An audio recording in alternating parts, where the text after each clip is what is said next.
Hello, everyone. My name is Amin Moaddam, Associate Research Scholar at the Sharmin and Bijan Mossavar-Rahmani Center for Iran and Persian Gulf Studies. And I'm honored today to introduce Professor Luciano Zaccara for his talk on the elections in Iran. Professor Zaccara is currently a visiting researcher at our center, at the Center for Iran and Persian Gulf Studies, and he's a research assistant professor in Gulf politics at Qatar University Gulf Studies Center, and he's also a visiting assistant professor at Georgetown University in Qatar. He's also a director of the Observatory on Politics and Elections in the Arab and Muslim world in Spain. Professor Zaccara obtained his BA in political science from National University of Rosario in Argentina, and his PhD in Arab and Islamic Studies from Autónoma University of Madrid in Spain. He conducted extensive research and fieldwork on elections in Iran, where he traveled very often. I had the chance and opportunity to meet with him very often in Tehran, as well as in Qatar, in Oman, Emirates, Kuwait, Bahrain, and in Jordan. His research interests, as you could hear from his work, are Iranian politics and foreign policy, Gulf politics, international relations in the Persian Gulf, and of course, electoral systems in the Middle East.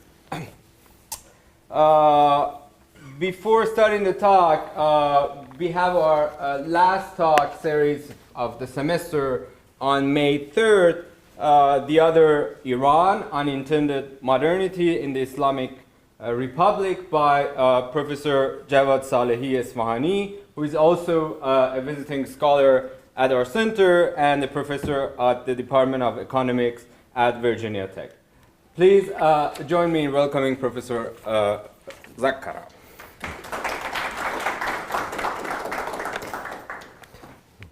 Well, thank you very much, Amin. And of course, thank you very much for the center, the Sharmin and Bijan Mossavar-Rahmani Center for Iran and Persian Gulf Studies, for inviting me to do this fellowship here in Princeton. So I'm very pleased and honored to give this presentation to you, which is Understanding Iran Electoral Processes and its Political Implications. Can you hear me well? No? Who said no?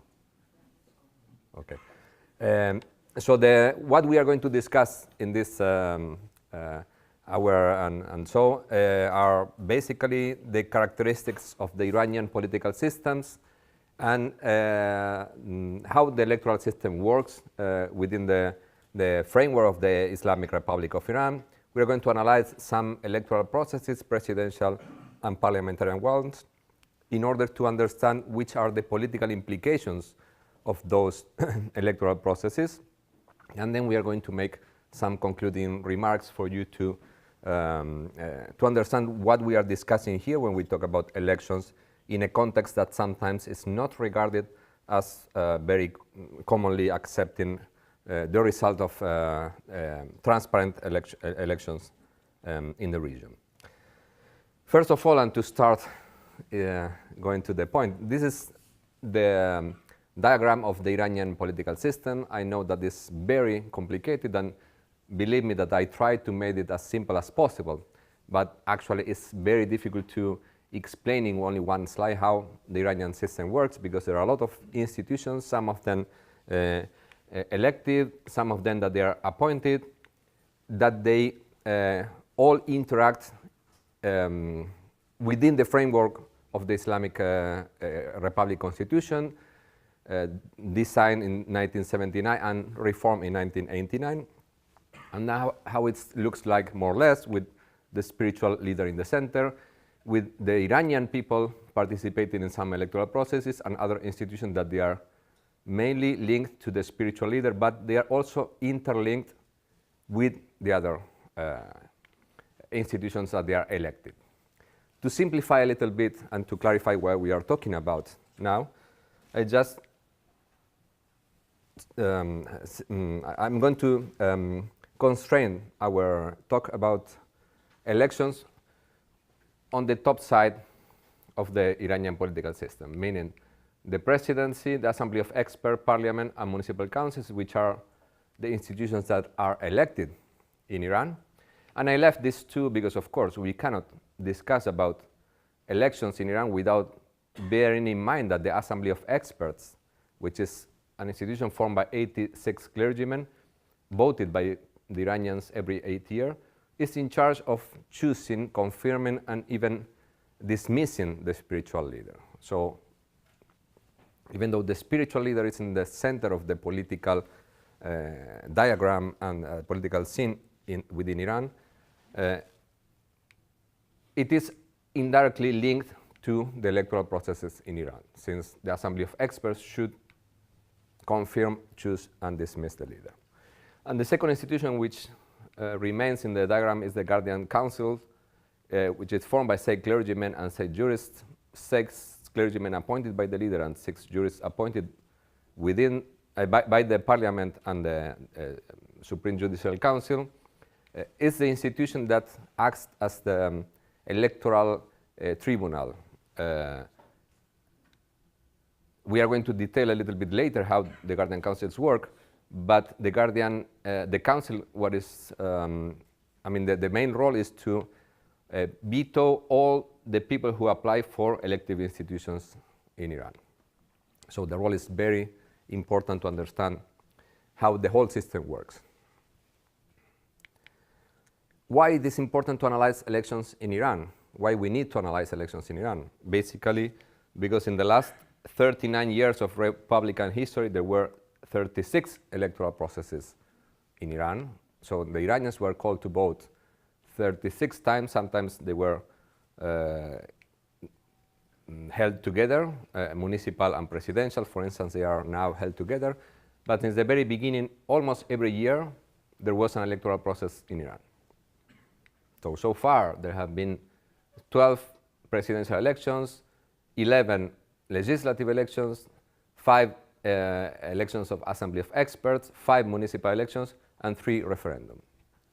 So going to polls is very normal within the Iranian political system. Going to vote is very normal for Iranian people as well.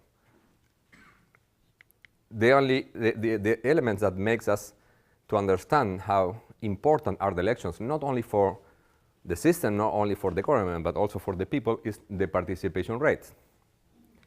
Here we are always discussing about official statistics provided by the Ministry of Interior, that they are available online.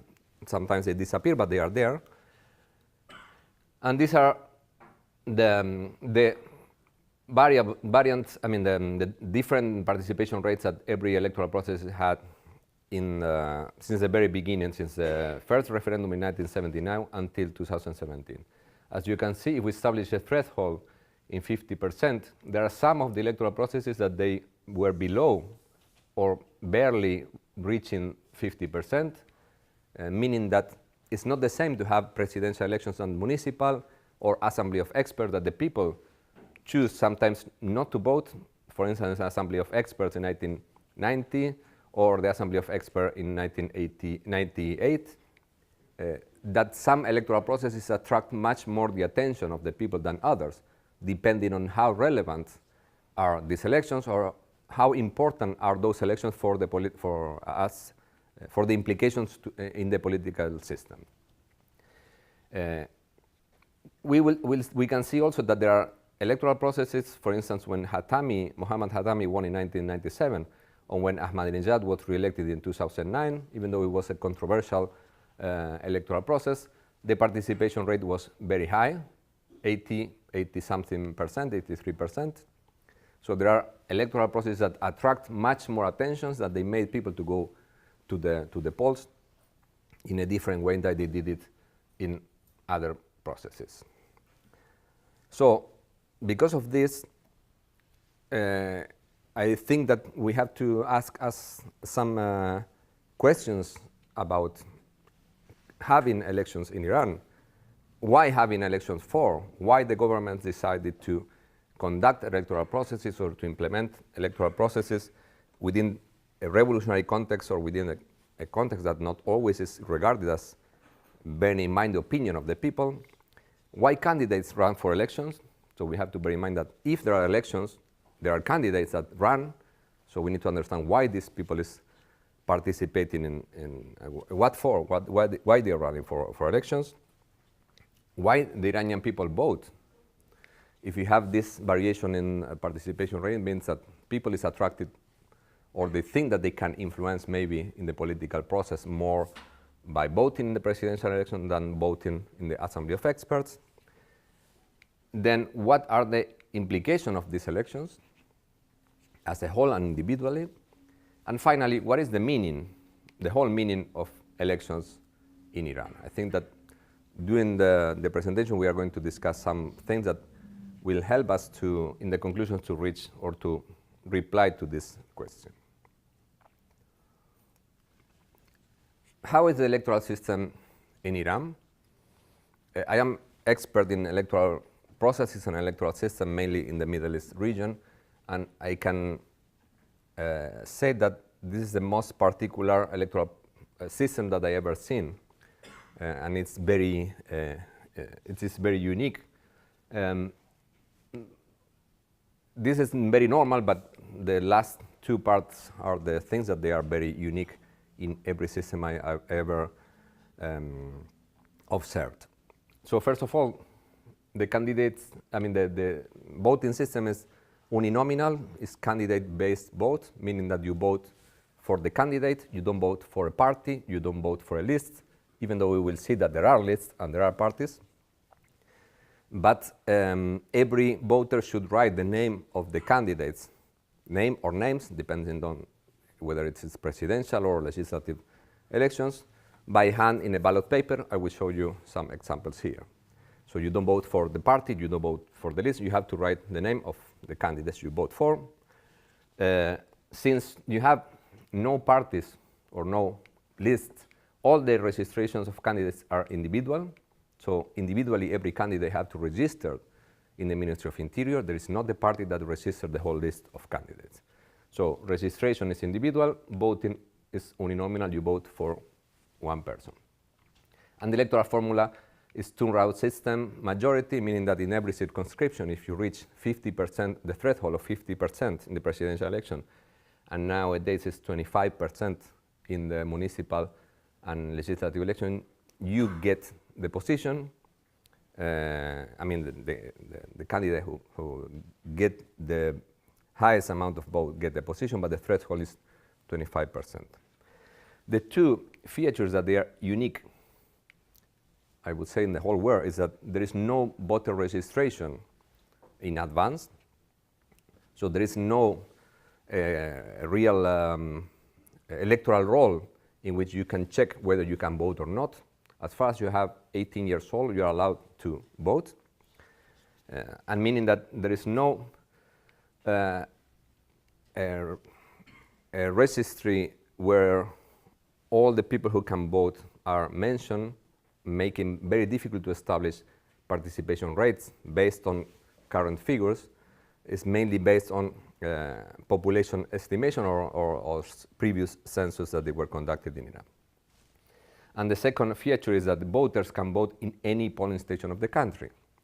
Since you don't have a registry, you don't have electoral roll, you don't need to vote in any specific place. You can go, if you live in Tehran, you can go to Isfahan and vote in another city. You can vote in every circumscription within Iran, within the capital, within Tehran, if you live in the capital or whatever. It is not very clear why they choose this mechanism, but the effects on the results and the effects on the voting process are very unique. For instance, you have some polling stations, for instance, Hosseini Arshad, Sadatabad, Tehran University, in which, since there are a lot of people that they consider those places symbolic, for instance, Hosseini Arshad was a very symbolic place during the times of the beginning of the revolution. Ali Shariati was giving his lectures there. So a lot of people is going to Hosseini Ershad to express their vote in this place specifically, because also there are a lot of journalists, TV cameras, whatever. Just in front of this Hosseini Ershad, there is a school in which you can also vote, but the school is empty, so nobody's going to vote there.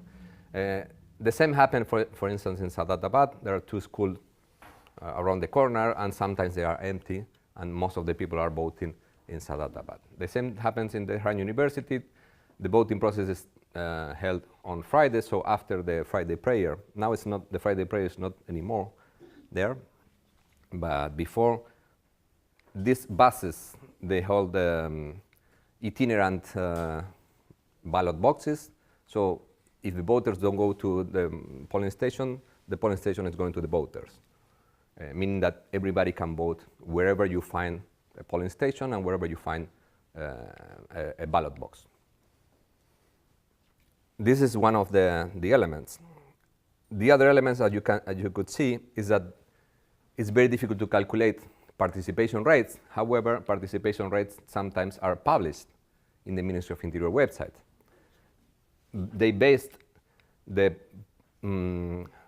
potential voters in the census, in the people they have registered that they live in every circumscription, but the amount of votes sometimes exceeds the amount of people that is actually living in those places.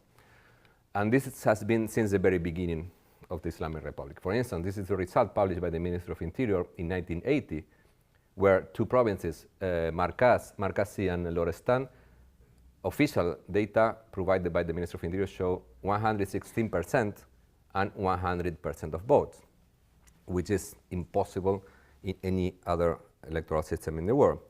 The same that happened in 1997 when Mohammad Hatami, the reformist president, won, with Lorestan getting more than 100% of votes. And the figure that, for instance, in 2005, this was much more detailed by circumscription. In Tehran province, in places like Shemiranat, in which in the first round, 797% and 800% of votes were published in the website of the Ministry of Interior. According to the system, according to the electoral system that they implemented in Iran, this is not any evidence of fraud. This is only evidence of irregularities that can happen because of this way in which elections are organized. You can vote anywhere.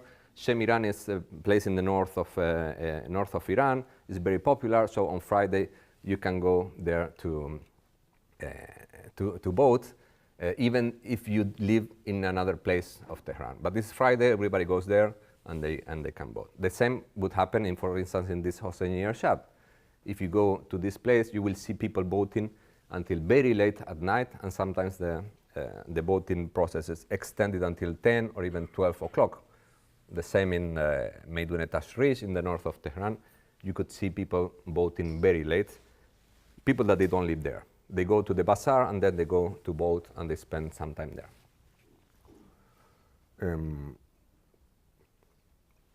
This is the vote, as I mentioned before. This is the presidential ballot paper 2009-2017, where every voter should write the name and the alphanumeric code that represent this candidate. So far it's pretty easy for presidential elections for people to vote. But you will see later, I will show you an example, how difficult it is when you have to write more than one name, mainly in Tehran circumscription. Here we have the result of the presidential elections in 1980 until the last one, 2017, sorry. We can see here that also participation rates and the percentage of votes that were obtained by the winner can vary in the different periods. Being Ahmadinejad, so far the candidate who obtained the absolute biggest amount of votes, with 24 million since 2009 until now, and before that nobody else was able to reach that amount of votes. Only Hassan Rouhani was barely reaching that figure. We will see also that within the presidential elections, Ahmadinejad was the one who won with the highest turnout. Whether we accept this information or not is something that, of course, we can discuss earlier. But I'm basing always in official data provided by the Ministry of Interior. You have also electoral processes. For instance, the second presidents of Khamenei and the second presidents of Rafsanjani, where the participation rates were very low. Iranians were not that interested in going to the polling station.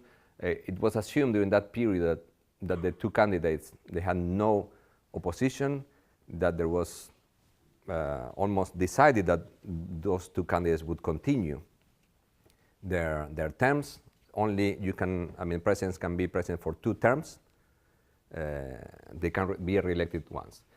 But the situation started to change with Mohammad Khatami. Participation rates started to be higher in almost all the electoral processes, and competition started to be more active. Khatami won unexpectedly with 7% of votes against the official candidate.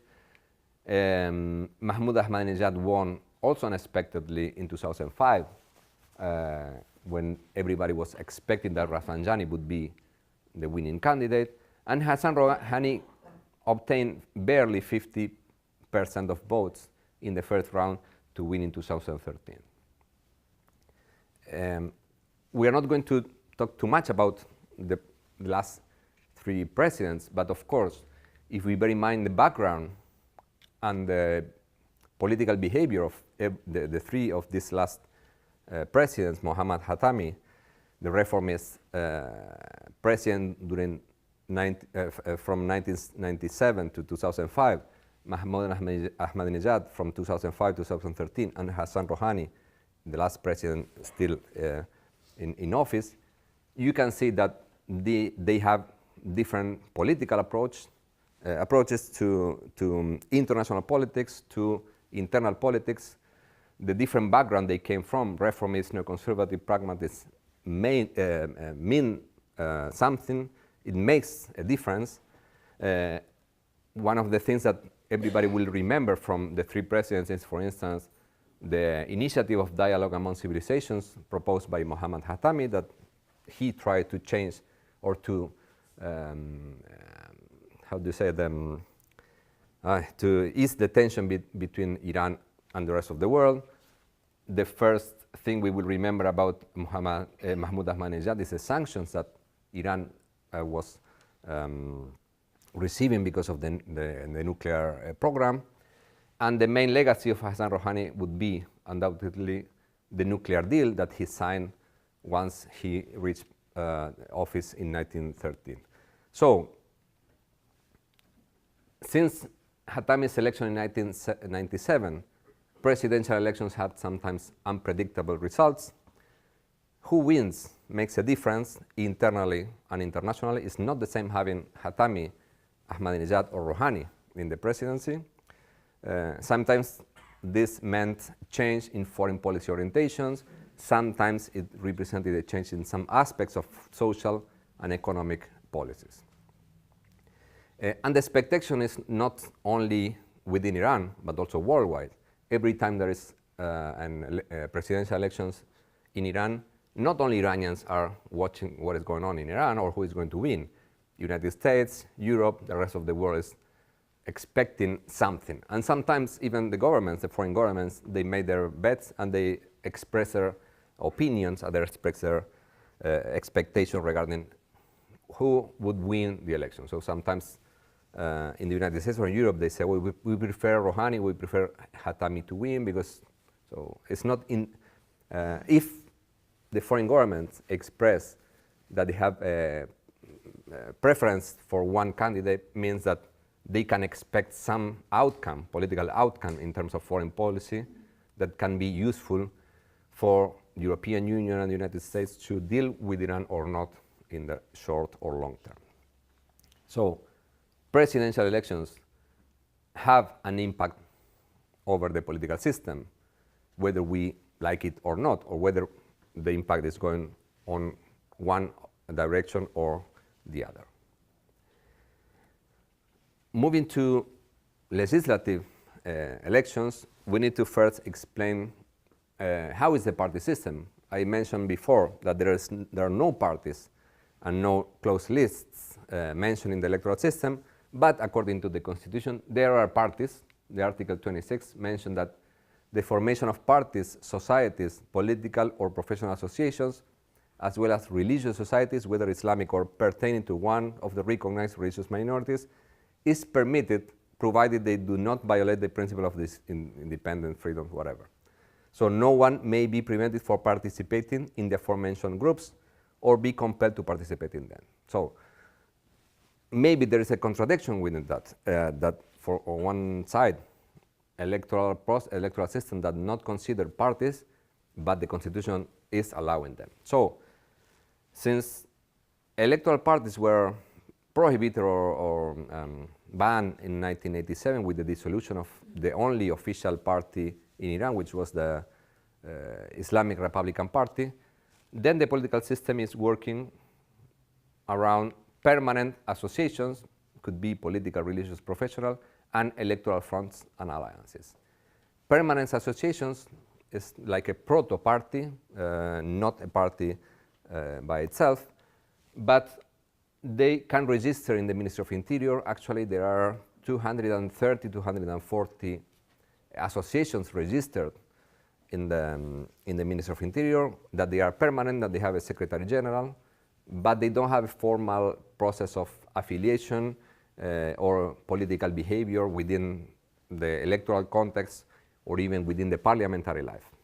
These are some of the examples of the associations that they are registered. The oldest one and the most important, Association of Combatant Clerics, Society of Combatant Clerics, Islamic Society Association, Society of Teachers at Com Seminaries, National Trust Party. Some of them, they include the word party, Hezbe, Etemad Emeli.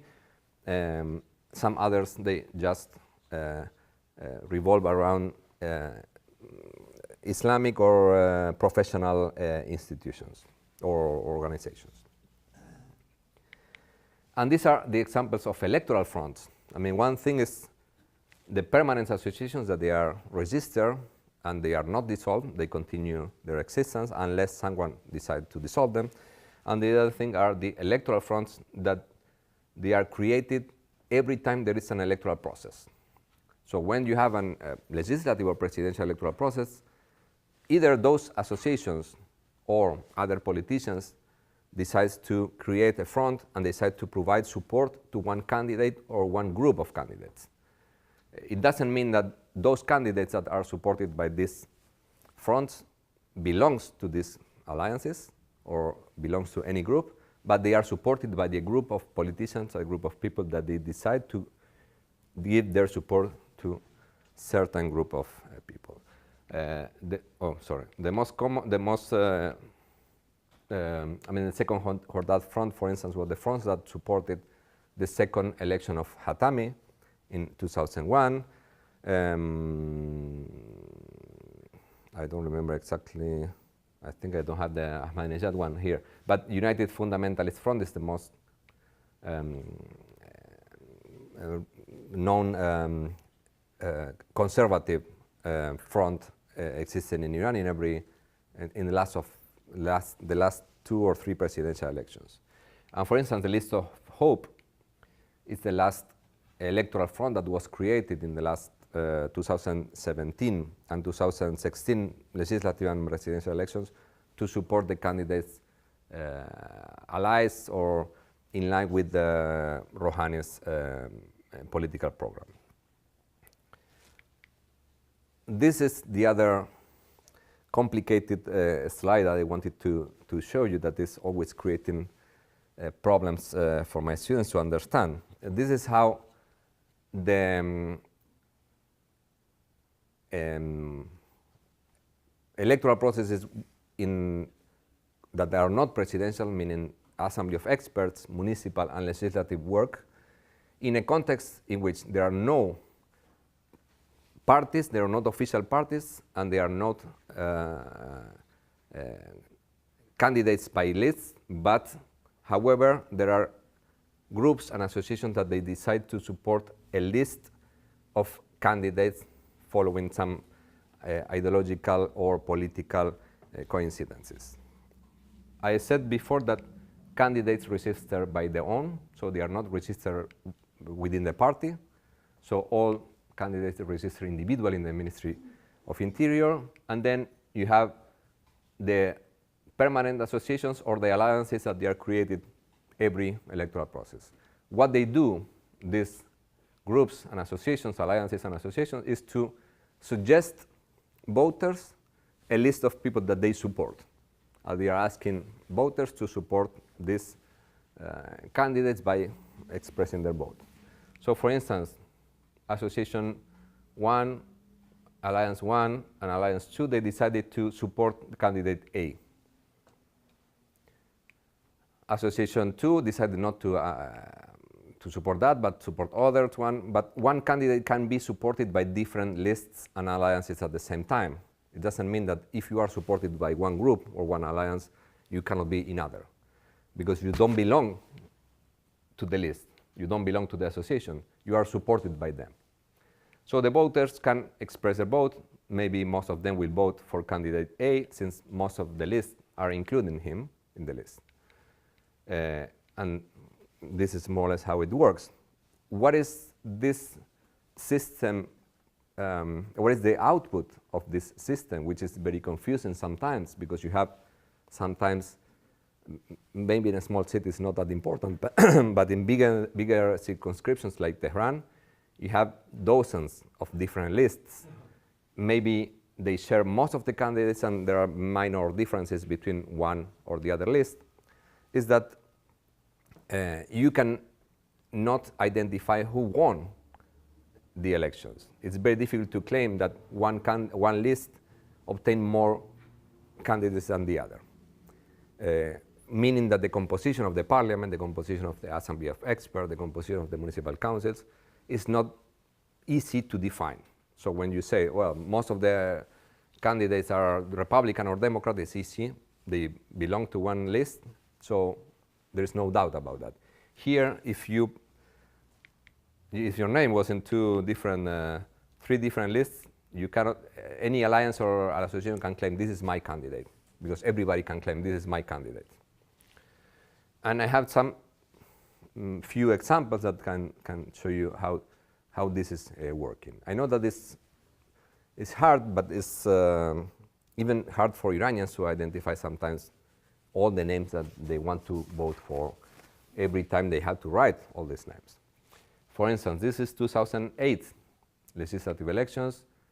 There were two main reformist alliances, Reformist Alliance and National Trust Party, and two conservative alliances, Broad Fundamentalist Alliance and United Fundamentalist Front. If we compare the two lists of candidates proposed by Reformist Alliance in Tehran, you have 30 candidates. This is the Reformist Alliance and this is the National Trust Party. You will see that there are 14 candidates out of 30 that they are common to both lists.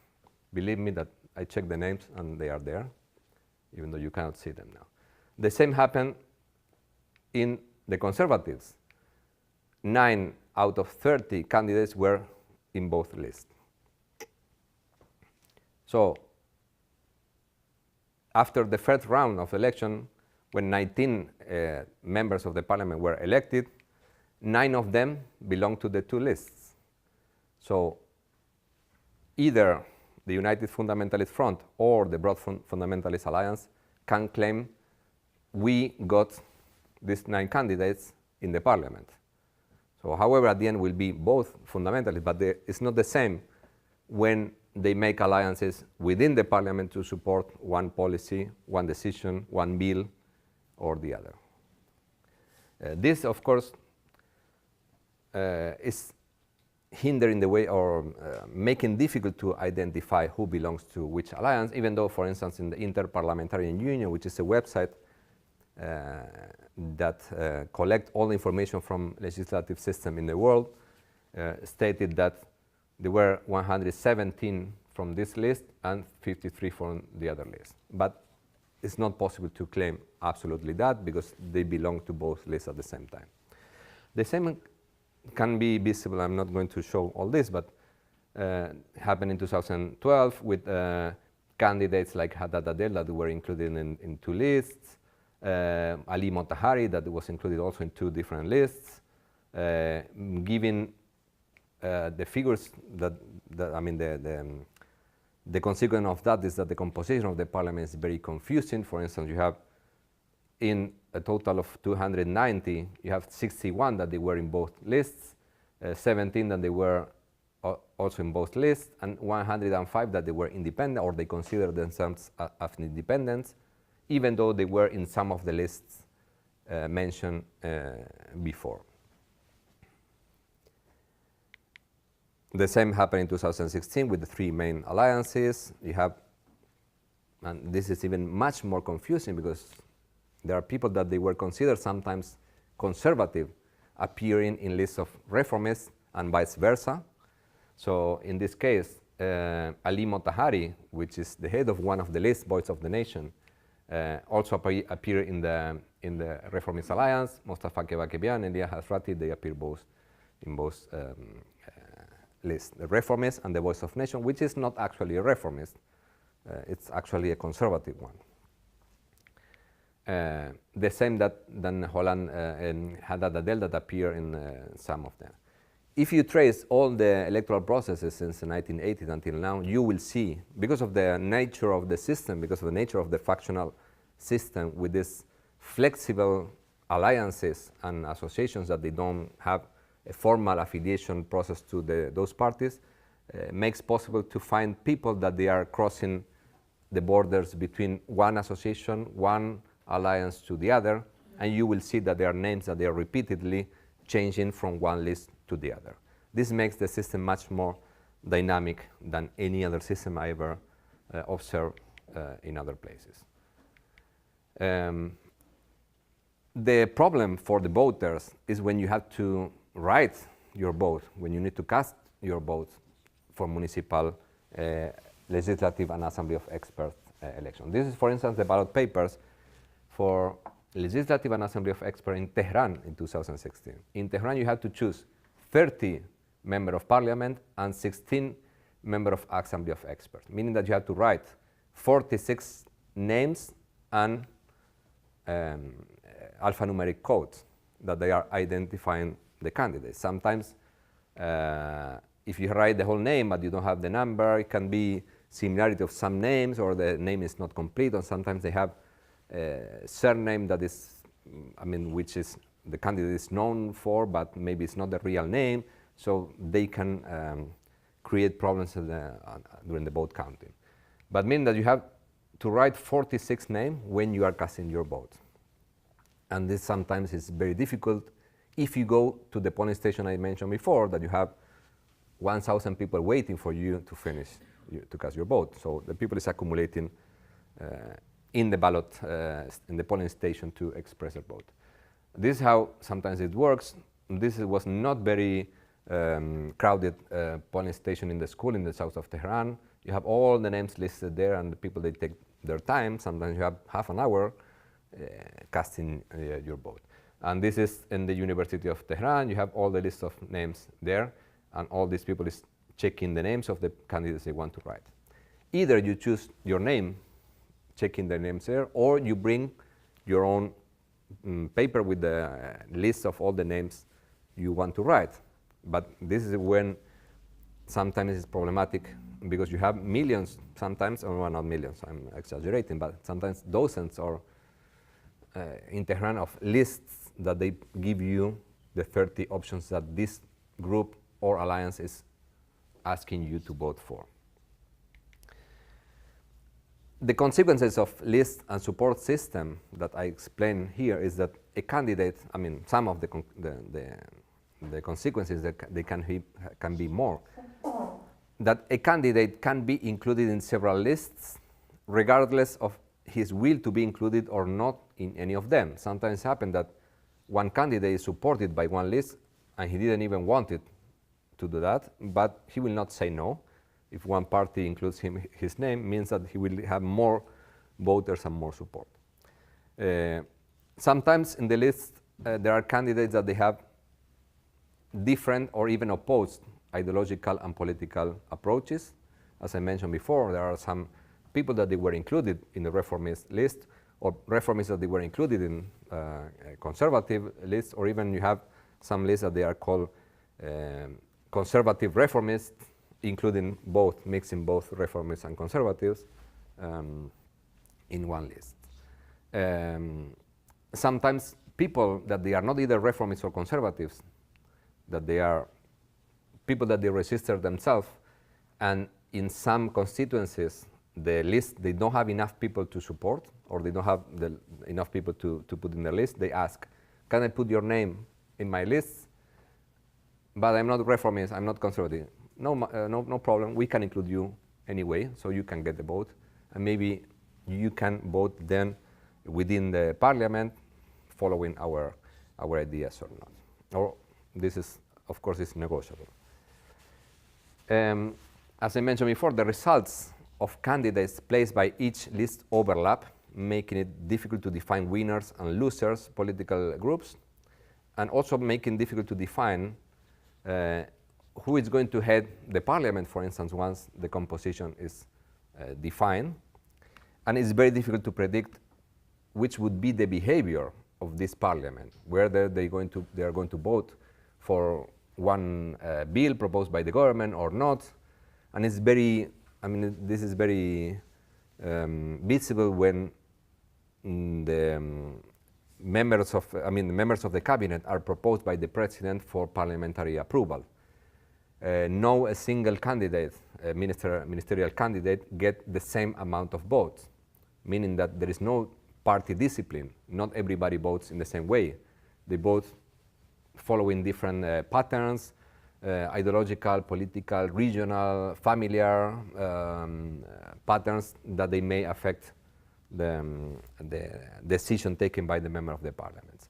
But you will see, if you check the approval of every cabinet in Iran since 1980 until now, you will see that there is no single candidate that obtained the same amount of yes and no votes than the other. And the last interesting consequence is that mobility of candidates and voters indirectly weakens the government capacity to control the opposition. This is an unexpected consequence, allowing the opposition to grow as a consequence of non-existent formal framework to contain them. If you cannot control the mobility of the candidates, you cannot control the recruitment of candidates for either conservative or reformist list, the government or the system cannot prevent opposition groups to form, to get into office, to obtain seats, and to participate in the legislative or the municipal life. Within this context, the role of the Guardian Council, as I expressed before, is very important. It has a real important impact on factional politics and electoral processes in Iran. The Guardian Council acts as a selector of the most appropriate candidates within the political tendencies acceptable for the establishment. Once they establish the veto, once they veto all the candidates that they register in the Ministry of Interior to run for elective office. What the Guardian Council do is to limit the enlargement of the political base of the elites, eliminating the most radical and reformist tendencies. During the veto process, you will see that some candidates sometimes are controversial, or that they had some issue, sometimes, most of the time, political issues. They are vetoed by the Guardian Council and they are not allowed to run for presidency or for parliamentary elections. The criteria that the Guardian Council is using to determine whether you are eligible or not is not clear. There are some guidelines that they should have no police record. The normal issues that you cannot, that they exist also in other electoral systems, but there are a kind of political or ideological criteria that is not visible and it's not it's not clear in the criteria that they use. Sometimes there are controversy when they eliminate some people. They complain. Ahmadinejad complained when he was not allowed to run for presidency in the last one, but the protests are not lasting that much. What the Guardian Council could not do, despite this attribution they have of vetoing candidates, is that they were unable to cancel the political competition. So the political competition is much more reduced because the candidates, the spectrum of ideological spectrum of candidates is much smaller than other systems, but political competition still exists. And they were unable to prevent the appearance of unexpected candidates with the considerable popular support. For instance, as I mentioned before, Khatami won unexpectedly, Ahmadinejad won unexpectedly in the second round of the first presidency. Whether these were expected outcome of the electoral process, so far not clear. My idea is that they allowed to participate some candidates they might have win, but they did not provide an official support to one of the candidates, making the electoral the processes in 97, 2005, and 2013 absolutely unpredictable. And this is because even though they reduced the spectrum of candidates that they can run, they did not eliminate all of them based only on ideological considerations. An example of how this vetting process works, and I will almost finish with this, is that, for instance, since the beginning of 1980, the amount of applications have been increasing until the last one, in the presidential one in 2017, with 1,600 candidates that apply for elections, including 137 women.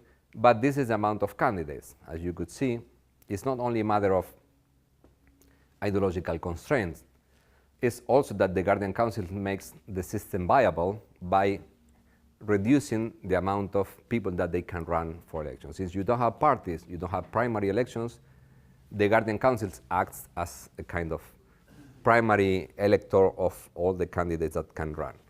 So making the numbers of candidates manageable by the voter. So the slowest amount of candidates was in 1989 with only 2 candidates.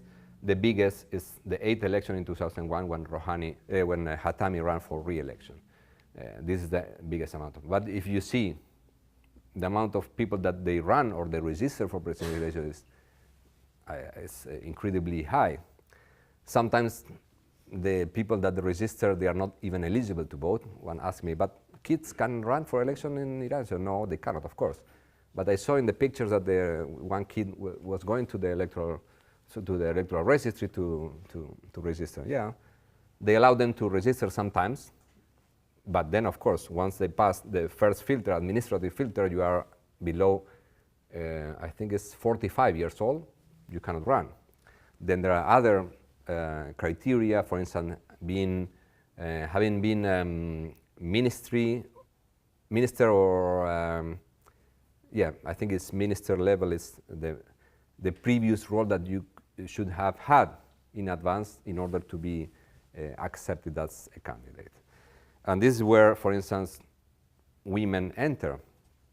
Women started to register in, I think, in the 7th election. I don't have any record of women registering for presidential elections before that. And even though the number had been increasing since then, they cannot be shortlisted. There is legal debate whether women can run or not, because it's not clear in the Constitution.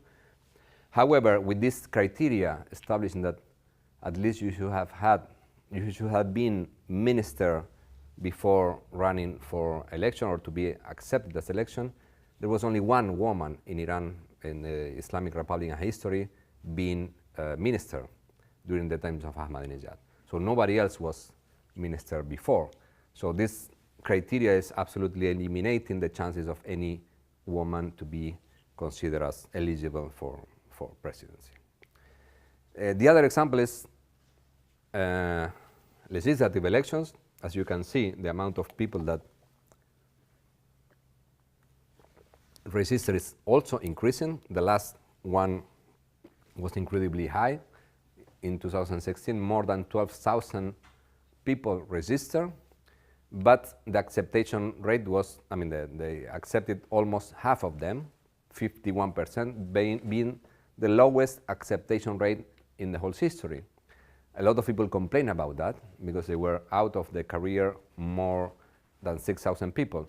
But the fact is that the amount of candidates that they were accepted was also the biggest amount in the whole history, more than 6,000 candidates for 290 posts. The acceptation rate was much lower. Some people say that most of the people that they are registering for election, they have no political background, they have no interest in being actually elected, but they only want to show that they are committed to the political system, to the revolution, and sometimes they run without having any kind of political credential. However, when there are legislative elections, there is always controversies about who was not allowed to run. There are some prominent politicians that they were not allowed, like, for instance, in the Assembly of Experts election, like the grandson of Ayatollah Khomeini, some previous politicians that they were controversial to some extent, reformists and conservative both, and this is creating much more controversy around the veto of the legislative candidates. To finish and to conclude, as I mentioned before, the role of the Guardian Council is very important. It's basically to grant access to the electoral race, acting as the arbiter of the intra-factional disputes, because this is part of the game. The part of the game is to have factions that they fight to get elected, to get candidates elected to participate in the legislative and municipal and assembly of experts. But also the Guardian Council is acting as the guarantor of the stability of the Islamic Republican system by not allowing certain candidates that can be problematic or potentially problematic for the stability of the system. But as I mentioned before, the Guardian Council was not able to cancel or to eliminate the competition between factions.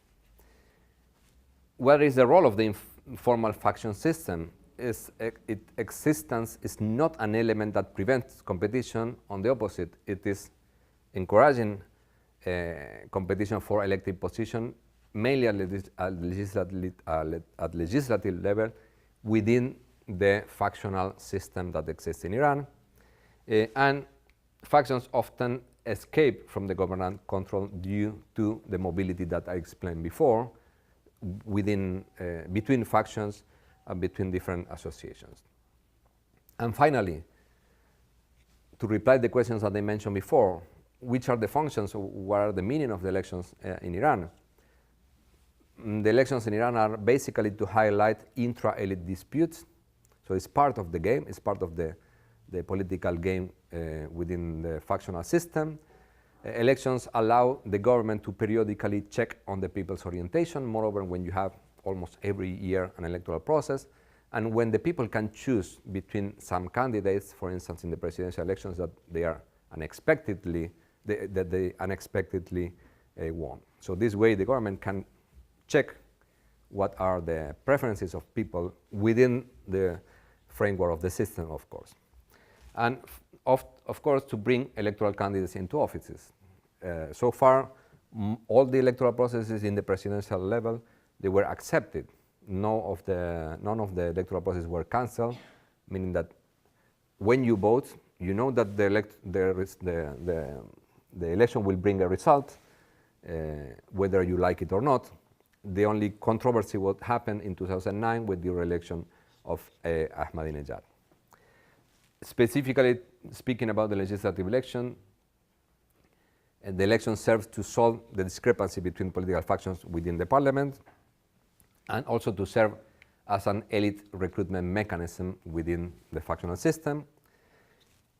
And finally, the role of the presidential election specifically is to form a government within the Islamic Republic, as I mentioned before. Presidential elections have an impact on the political system and also have an impact on the foreign policy exerted by the Iranian government abroad. This is basically what I wanted to say. Thank you very much for your attention. I'm open to questions.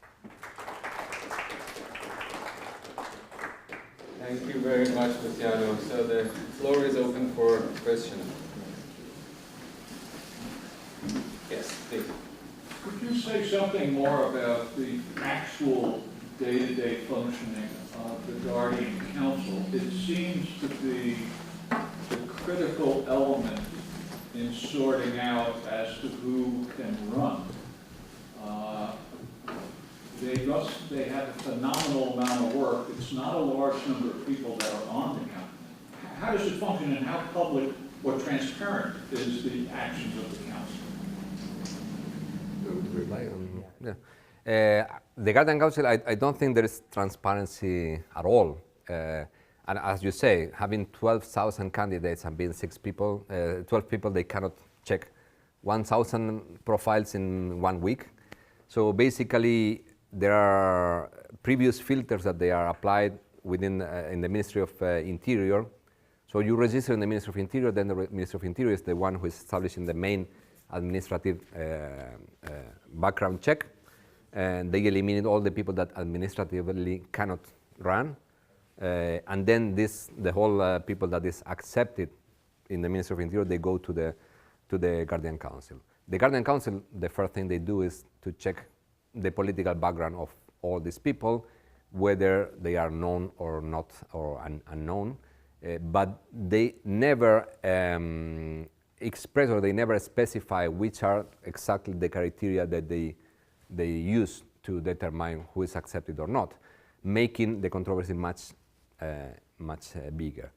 This is mainly during the legislative elections. Once you have the admitted list of candidates, there is always a period in which there can be appeals, and some people, they are reinstated. Sometimes the leader, sometimes the president, sometimes other people, they are interceding and asking some candidates to be admitted. But again, there is no clear way to define how they do it. It's basically more about keeping a balance between the different factions.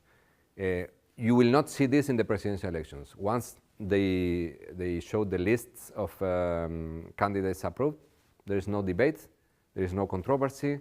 The only time that there was some controversy was when Ahmadinejad and Mashai were rejected, and both times Ahmadinejad complained and said that he would do something officially, and he didn't do it.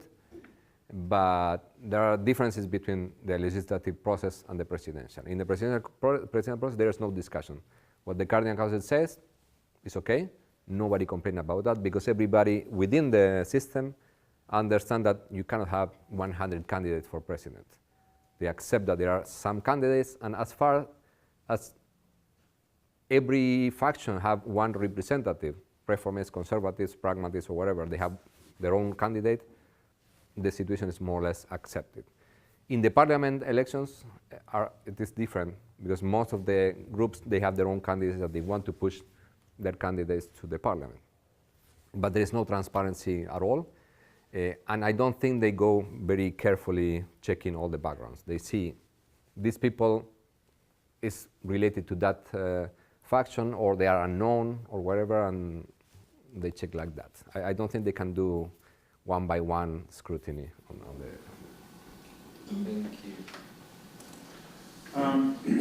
So other than knowing the candidate's name and the associated code, and since there's no voter registration, how do you, is there some forms of identification that you show up at a polling station?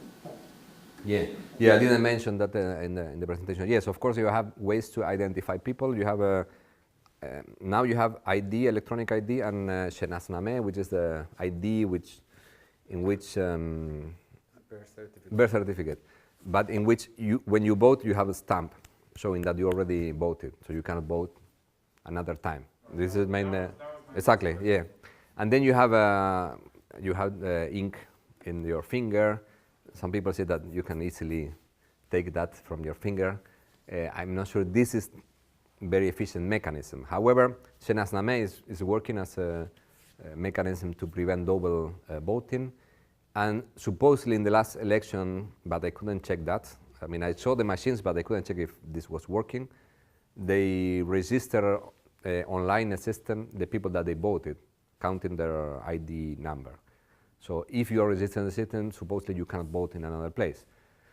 But I couldn't check if this worked or not. They were trying to implement electronic registration since long time ago, but as I showed you, there are some polling stations that they are itinerant. They don't have connection, they don't have electricity, and you vote and they register your name. So it's impossible to register these people online. Now, supposedly they are doing that. But since there is no observation and monitoring system, there is no institution that can really certify that. Thank you. What would you say has been the effect of the Green Movement of 2009? Would you say that it's changed the way that the Iranian population, maybe the more youthful segments of it, sees the legitimacy of elections, or do they just see it more of a kind of power politics of the Supreme Leader? Okay. Well, that's really, actually, it's really interesting. When I was in 2009, there are a lot of people that after the elections, they were saying that they would never vote again because they realized that there was fraudulent elections, that nobody cared anymore about where the votes were going. So they practically decided not to participate anytime more in the electoral process. However, a lot of people I talked to in 2009, they decided to participate in 2013 again, and knowing that at least we have the chance to vote for a candidate that is different than the previous one, and they decided to give their support to Rouhani. This doesn't mean that all the people who vote in Iran are really supporting the system, but they see that there are some ways to express their opinion within the framework of the system. This doesn't mean that they agree, sometimes maybe with one of the candidates either, that they support. I mean, even people who voted for Mousavi in 2009, it's okay, but do you know who was Mousavi? I say, yeah, I know, but however, I prefer him to Ahmadinejad, or people that they decided to go to the polling station to prevent Raisi to win now in 2017. So most of the Iranians, they know where are the limits of the system and which are the tools that you can use to express your opinion, at least in this specific moments. For instance, in 2000, now there were also elections, municipal elections, and before Bagher Ghalibaf was the mayor of Tehran, which was a conservative and very controversial candidate. Now, in 2017, all the candidates of the municipal council were won by the reformist list, and now you have a reformist candidate. Maybe this doesn't mean too much change within the political system, but at least the people in Tehran, they express their opinion, and they express that they prefer to have the people in the reformist list rather than the conservative ones. But they know that there is also a power struggle between factions, and that at the end of the day they are contributing to one or the other faction, because they are the only possible ways to express your preferences within the system. I don't know if I reply, but yes, it's true that 2009 changed a little bit the way in which people was observing elections. But if you see the participation rates, it didn't go that bad after that. Actually, a lot of people decided to go to vote, even though they didn't even vote in 2009, and they voted for the first time in 2013. Thank you. Any other question? Yes. I just had a clarifying question. Did you say that to run for president you had to have had ministerial experience? Or you Yeah. Okay, you had to, as a minister or like... As a minister. Since 2000, I think this is new, since 2013. In 2013, they established this criteria and also the limit of age.